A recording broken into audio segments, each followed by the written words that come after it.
Welcome to WeknoLA, where we talk about local news only here in LA, from politics to events coming to you in your neck of the woods. I'm Vaughn Diernis, and I'm here with Annabelle Badia, Albert Reyes, and Tony Romo. Word. And our first story is going to be with Tony over there on that side. Pasadena will host the Copa America for the first time. It's been hosted here in America. I mean, it has never been here. It's strictly a South American tournament, and for the 100th anniversary, which is this season, it will be played here. And I want to talk about this specifically because there will be a couple games that will be played at the Rose Bowl. And I think that's a good event, especially because it's around June and it's summertime and it's good to be outside and good to meet fun people, especially if there's going to be people that are coming from South America. I think that's pretty great. And I want to talk about how ways of getting there conveniently for everybody, just because Pasadena can be inconvenient at times, given their parking situations and where the Rose Bowl is located. It's all residential all around. So one of the few things that you guys could do is definitely use like Uber or Lyft. Those are valuable options. But just keep in mind to get dropped off in like a smaller street. Off the top of my head, I can't name one. But just keep that in mind. Get dropped off like at a big street like Colorado, and then just walk down. If you have never been to Pasadena, you could check out some other places. You could go to Suicide Bridge that's on Colorado Boulevard. I think that's pretty dope. I've been there before. It's kind of creepy. Or you could go to the North Simeon Museum. And I've never been to this museum, but I read up online and I checked out the art that they had, and I thought it was pretty cool. So just keep those things in mind, and I think you should check out the games that they're gonna have at Pasadena and see if this is the thing for you. I'm down. I'm down for a soccer game. Let's talk about that moolah. How much do you think this is gonna cost? In terms of ticket pricing, they were like $140 Per game. Per game. Okay, Per game. per game. Okay. And that's probably the cheapest ticket. And now that they have gone on sale, I'm pretty sure it's gonna be higher. Did you say it was sold out? Yeah, wasn't it sold out? Well, I mean, if whatever you find, like StubHub or whatever. Okay. Okay, yeah. Okay. I mean, that's just ticket in general, and like not including your drinks and so pregame. No drinks. It doesn't cover drinks. It doesn't cover like parking to park there or whatever. It's just $140 is pretty steep, but it's totally worth it for an experience like that. And America's not playing, right? Or the United States is not. Yeah, playing? they're playing, but not here. Oh, not okay. in Pasadena. Okay, perfect.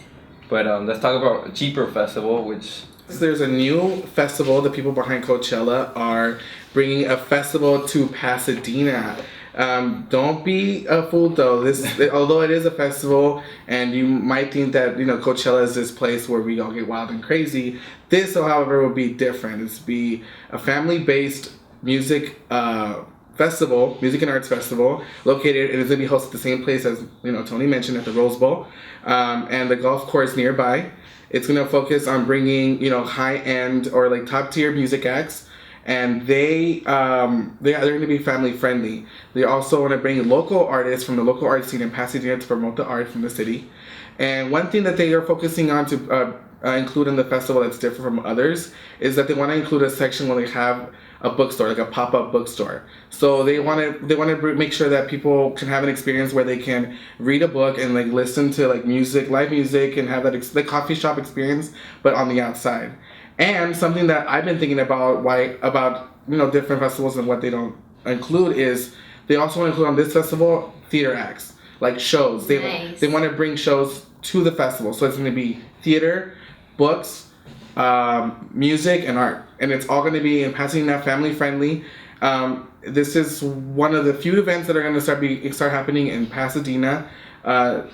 Don't expect to get wild. It's not going to be Coachella. It's going to be really rigid, really heavily guarded. Security's going to be up, the yin yang. It's going to be very frustrating if you live in Pasadena. There's going to be a big party going on, and I'm excited for this festival, but it's going to be a little complicated to pull off, especially in an area like Pasadena. Who's no gonna be drugs. at it? No drugs. There's going to be kids there. I mean, there's kids at Coachella. I've been to Coachella, and all I can say is that it is family. We've seen babies with newborns harnessed on them. Like there's Babies kids, with But it's not marketed. girls and newborns harnessed on them. But it's not marketed as a family event. This one is going to be. But I think that the misconception is that it does get so wild. Yeah, if you go into certain locations of it, you definitely see the people dropping ass or whatever. But I would say for the most part, it's like a beer alcohol, like more beer, and also because at Coachella that the beer is regulated because if it's an all ages event, so there's only specific designated areas where you have to have a wristband that the police officer checks when you come in just to get alcohol. I have a question. You said that they're gonna have like theater acts and all that. Well, what about like the surrounding music around that's gonna be going on while they're trying to do like these acts or they Definitely, just separate it? There's gonna be set times for different things that you want to experience on a stage. Sort of like Coachella, you go to different events, stages, and I'm sure the music bleeds into another performance, but you're not focused. Because you're so far. Yeah, you're focused into something else. One thing I do want to mention is the festival it's gonna kick off next June. So it's like a year away, a little bit over a year away. So it's keep looking out for that, and it's called the Arroyoseco Music and Arts Festival in Pasadena. So excited! That sounds dope. It's different, Yeah. Okay. We're gonna toss it over to My story is continuing on gerrymandering, and in LA we have 15 districts, and the people in charge of those districts are city council members. What a city council member does is legislate laws for the city and communicate between the public and city officials. So they basically communicate a relationship, the wants and the needs of the people, and then put them into laws that based upon the city to benefit the people, right? Oh. Yeah, and they devote most of their time on council meetings, city meetings. And what I said in the last story is that only 250 people came out of the 19 million that are here in LA to one of the biggest public hearings ever. And I just want to know with you guys, what do you feel a city council member should have on the resume to become a city council member, because they're in charge of so much? They only have 2 years to do it in office, and the district redraws every 10 years. Number one thing I would say, the thing about California is very tricky. So maybe a law degree so that they understand the actual laws. But if not, I would say someone who's interested in infrastructure, about the way things are built, and things like understands the ladder up, whether it's in a business or economics or I was just gonna say that someone like that has like a law foundation, but sees a site or a place that they're running for as like a business, like what's good for the people, like run that as a business, but not treat it like a business. We're like, I'm here for the people, and what's good for the people, I want to extend and transparency. And to add to that, I think he should definitely have something like that in his resume and post it where people can see like, this is what I did for, because it's essentially they're city council members, so we should recognize their faces, and from thinking right now, I don't think I don't recognize none of them come to mind. The only one I can think of is the San Pedro. San Pedro. Remember? Boscano? Yes, Boscano. because in San Pedro, his picture is up everywhere, right off the front. Boom. Yeah. I think I know. I have a familiar reading or like memory of people's faces from the Compton City Council, just because I go pay the water bill a lot. He should be like at community events and stuff like that. Just so it gives you a sense of being grounded.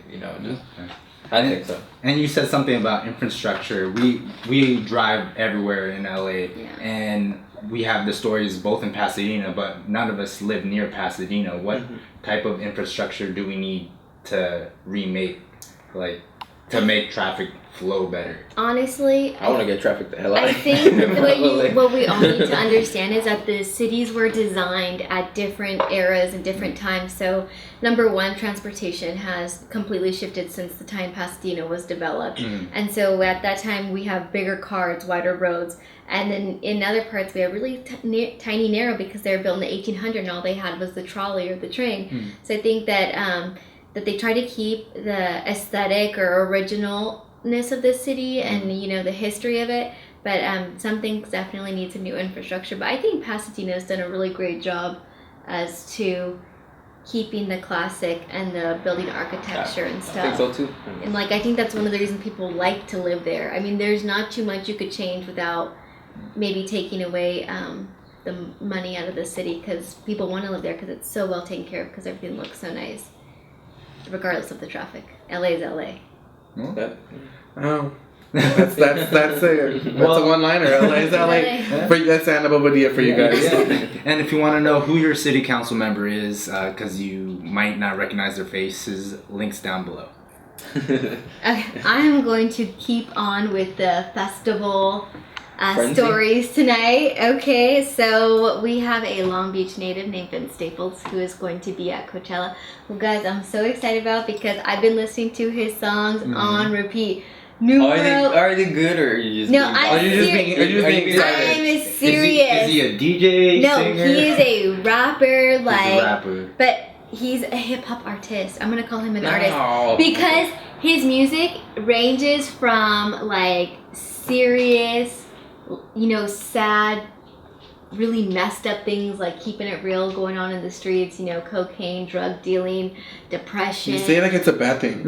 And then I wouldn't say he lifts it up, but then he mixes it with these beats that you're like, oh my god, like you actually want to get up and dance. But he's talking about some really hardcore stuff, and then he you brings like that it contrast? on. No, and then he brings it on down to some like bluesy singing, and not like Drake. Okay, I mean like some soulful stuff. I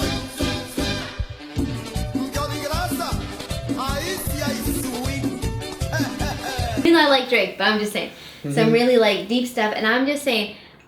This area in general is bringing out really amazing artists like Kendrick Lamar, but Vince Staples is another one. From Long Beach, right? Yeah. So like you have people from Long Beach like Frank Ocean, you have people in San Pedro, is like Green City, Miguel. Yes, I'm telling you, this area is producing some of the best artists, and this guy you should definitely watch out for. Is he on iTunes? Sorry. Is he what? Is he on iTunes or? He's on iTunes. I bought his album. It's called Summertime '06. He has been he has some songs with other people, but some of his contacts, some of his peeps are like Oral Sweatshirt. But this guy is amazing. One of my favorite songs, because I love my girl Janae Aiko, is Let Me Know, and then the other one. Like groceries? No. Is he hilarious? No, that is good. I know, but is he hilarious? Okay, Not and bad. then the other song is Dope Man. That is my favorite song. Question: do you know what day he's performing at Coachella? No, but I will definitely, because I'm going, keep you locked in and let you know. But I'm telling you, this guy, you guys should definitely be checking him out. I would say the intro kind of threw me off in the beginning. The intro to the album, I was like, oh, gunshots, what's going on? I don't know. She thought if someone was shooting and she was in the car. And then I could listen to the album front to back. There's 2 discs if you buy the actual CDs. Otherwise, if you're on iTunes like I am, I bought both of, it's 1, but it's 1 through 10 and then 1 through 10. So it says disc 1, disc 2, but it's really 1 through 10. So what's his name again? Vince Staples. Check him out. Check him out. Okay. All right, that is all for this episode of We Know LA. Make sure you hit the subscribe button for more content. And make sure you check out our website at WeknoLA.com, right? Yeah. And hit the like or dislike button. Create some conversation. Dislike us mostly. Yeah. It I don't know why I hang out with these people. It creates popular, You shouldn't hang out with these people. conversations. Thank you guys.